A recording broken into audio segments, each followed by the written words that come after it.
Good morning. It's early on Saturday morning and the sun is rising over there. And I have my companions keeping me company. Hopefully they won't bark. We'll see. Storms are rolling in. I've seen lightning off in the distance. I have to actually work this morning. I've got a client appointment, so I'm not doing my normal walk out for our rise and shine today. And boy, we're camping the last few days with John on this concept of truth. And today I have this question, because we're asked this question in the scripture: what is truth? Jesus is saying, I came to tell the truth, to share the truth. And he's getting arrested in John chapter 18. This is when he gets arrested and he's brought before Pilate, and they're having this conversation. And even this conversation about, I hear you're the king of the Jews. Well, you say that I'm king. Like, what does this all mean? Well, I come from another world. And he talks about my kingdom, but he never really fully accepts the label of king. He's like, well, you say that I am. There's this cryptic truth. What is truth? And that is, Pilate asked Jesus, what is truth? And then it's just left there. So I think we're left to wrestle with, well, what is truth? And how we understand truth. But is interesting. There's a couple of, again, I think clues within this chapter. And we were told in a previous chapter that Jesus and Peter are having a chat. And Jesus tells Peter that he's going to deny him 3 times.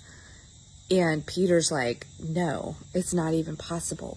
So is Peter lying when he says that? We would probably say no. He absolutely believed what he was saying at the time. He was telling the truth, even though it turned out that Jesus really knew the truth and knew what would happen. And it took a while. It took Peter even going to the 3rd time, and then the rooster crowed, that he was like, oh, wow. Jesus was telling the truth. Which is really interesting when they come to arrest Jesus at the garden. And they're saying, and he goes forward because he knows what's happening. He knows the truth. We're told he knows the truth of what's happening and what's coming his way. So rather than, hiding or prolonging it, he voluntarily walks up to the soldiers and says, who are you looking for? And they say, we're looking for Jesus of Nazareth. It's hard for me in our modern day and age to go, what do you mean? How do they not know what people look like? But they didn't have photography and social media and all that. So, but it's still really interesting. I'm like, that back in these times, they didn't necessarily know what people looked like. And they heard about people just through words, and that's how they knew people, which is interesting, or knew of people. So he walks forth and he says, I am he. And then they have another exchange. And again, he says, I am he. And then they fall down. I'm like, what? That's kind of a weird thing for soldiers to fall down. And that's all he said is, I am he. So did they fall down at the truth? Does the truth, make us kind of fall down? I'm wrestling with this concept. I think this is a hard concept for the human mind, because we trust what we see, what we feel, what we hear, or sometimes we don't. And we look for evidence and proof. Science, in modern day, we love science. But how many times the latest science comes out and we're all like, and then we go and change our diets or change the way we do something based on the latest science.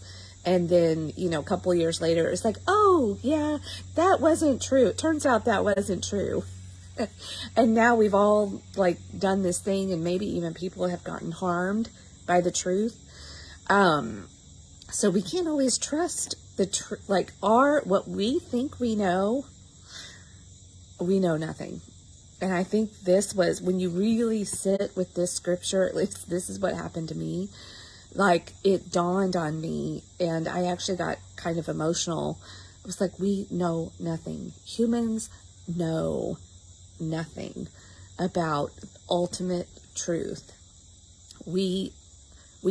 And we're limited. We're told, and how many times throughout this book, throughout scripture, in Old and New Testament, we're told you can't know the full truth.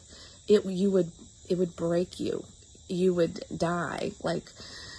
And I can't help but think of the movie with Jack Nicholson. I'm trying to remember the name of it now, but it was like, the truth, you can't handle the truth. And I think that's what God tells us. You think you know some things, and maybe I do let you know some things. But also, even as I'm thinking about it now, one of the tests of truth is time. It has to stand the test of time. And sometimes we don't have the patience for that.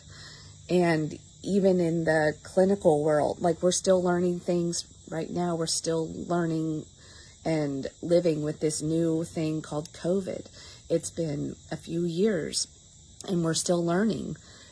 And we're not going to know the full effects and understand it fully until more time has passed. And they're learning more every day about some of the long-term effects for some people, why it affects some people differently than others. How do we live in this new world with this new truth of COVID? So the truth is, we know nothing. And yet, Jesus reassures us through even the last couple of days, even if you just go back the last couple of chapters in John to, 15, 16, 17, that you do know the truth. Your spirit knows the truth. Your heart knows the truth. And that's where humans really struggle, because it doesn't meet our normal standards of knowing whether things are true or not, which we rely on our reason and our logic and tangibility and provability. Remember, go back when there was one of my more recent topics was about living proof. We are the living proof. We are evidence of the truth. Consequences are also evidence of truth. And what kind of fruit is your life bearing? What things do you have going on in your world? Consequences also tell the truth, both good and bad, and in between. There are some people that kind of walk through life kind of neutral, normal, a status quo, average. And that also speaks for itself. So truth, ultimate truth. What I think, I love that question was asked and not fully answered. It was kind of left hanging there. So if you read that and you go, wow, like I did, I would love to hear for you, like you ponder that and really, like, what is truth? What is true? Again, we have so many examples where humans have relied on truth only to find out later, oh wow, we were totally wrong. But if you could live as an open and humble human and go, wow, the truth is, I don't know anything. And I'm going to be open. I'm going to also assume that when people do things to me and my ego wants to tell me a story, because that's our brain. That's how our brains work. They are meaning-making machines, and we have a hard time living with uncertainty. And so our brain will jump to conclusions, make up a story, tell a story to itself so that we can kind of move on. But a lot of us are stuck. We are stuck in our stories.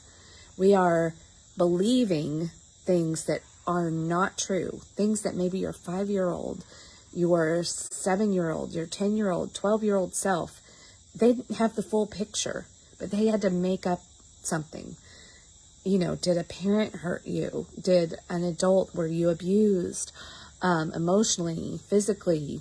Some of us are, you know, very traumatized with big, awful things, and some are traumatized. We all have trauma. So, and the truth is that we probably don't know the full truth about what happened. And it's time to even go back and examine, wow, did I make some assumptions here? Here I am living this way and stuck in some patterns because I believed something to be true that I didn't even have half of the facts about. I had to make some things up. I have just gone through some breakthroughs. I think I've been even sharing the fact that I have, because I'm even doing this process. I'm going back and going, is that true? Is that true? So I have been living, and a lot of us are living, we think, according to truth, but the truth is we really know nothing. But our mind will try to fill in the gaps to make it make sense. And then we live from a lot of untruths. But our spirit knows. Our spirit, if we, again, this takes time. This takes time. Those seeds need to be nurtured. They need to grow. And the Spirit helps you do that. The Spirit of truth, sitting with these words, living in a new way from a new truth, that just trust Jesus, trust God above all, trust love. Love and trusting God and living from this way will day by day show you the way of truth and light and love, and you will build a body of evidence, a life of evidence that will survive beyond you.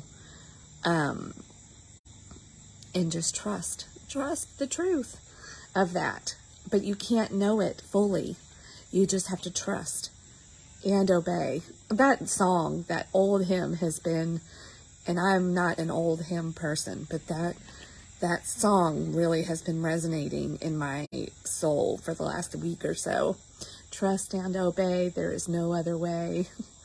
I'll have to actually go find it and listen to it. But, sit for yourself. Peter absolutely was telling the truth when he said that.